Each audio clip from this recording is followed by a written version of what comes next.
Think deserts are always hot and dry?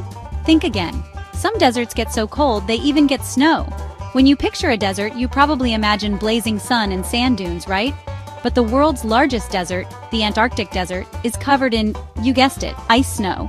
In fact, Antarctica is technically a desert because it gets so little precipitation, not because of its temperature. That means snow can fall in the desert, just not the kind you'd expect. And get this, some hot deserts like the Sahara have had surprise snowfalls too. So next time someone says deserts are all about heat, you can wow them with some chilly desert facts. Stay curious. If you enjoyed this, share and subscribe for more great adventures.